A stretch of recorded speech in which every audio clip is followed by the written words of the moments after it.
हमारे इतिहास में डाउट है तो भीमा कोरे गांव का इतिहास देख लो। अगर हमारे कहने और करने में अंतर है तो तुम उधम सिंह को पढ़ लो। हम दुश्मनों को लंदन में जाके ठोकने वाली कौन है? अगर तुम हमें संत महापुरुषों के बारे में लेते हो तो रविदास जी के अनुयायी है, वो सीना ठोक के कहते हैं कि हम वो संत हैं जिनके अंदर मीराबाई हुई है। तुम और उदाहरण चाहते हो? अरे तुम कबीरदास जी की बारी आती है तो हमारे महापुरुषों की वाणी विदेशों में पढ़ी जाती है और आज भी कहते हैं, मोए सुन सुन आवे हंसी, मछली जल में फिर भी प्यासी। ये बात आती है।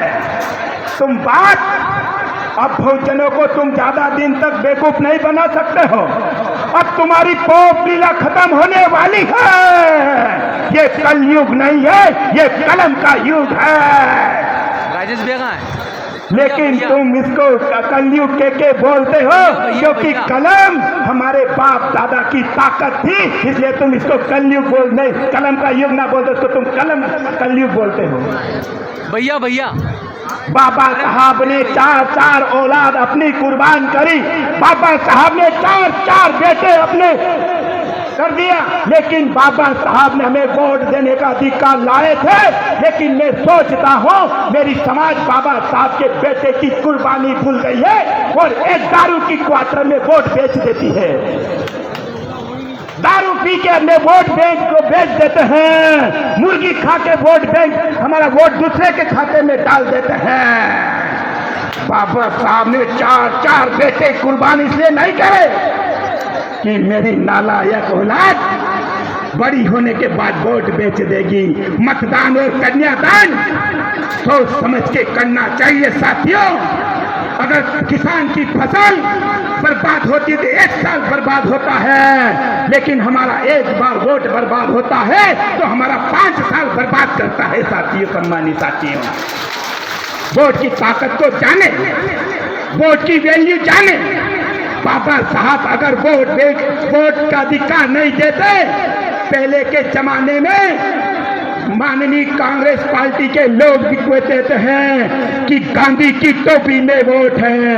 अरे मैं कह देता हूँ, नरेंद्र मोदी जी भी जय भीम कहते हैं, योगी जी भी जय भीम कहते हैं।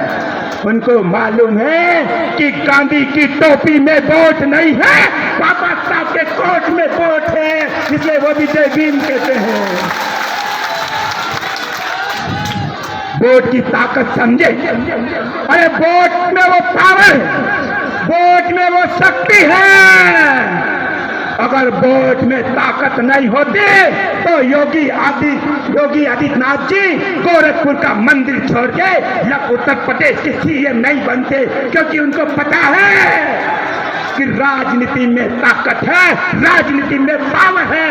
तो उठो मेरे आदिवासी भाइयों, इस देश में 90% मेरे आदिवासी भाइयों निवास करते हैं और आजाद समाज पार्टी के माध्यम से कहना चाहता हूं कि जब भी हम सत्ता में आएंगे तो आदिवासी भाई को सीएम बनाएंगे। ये बड़े भाई चंद्रशेखर जी का आदेश है।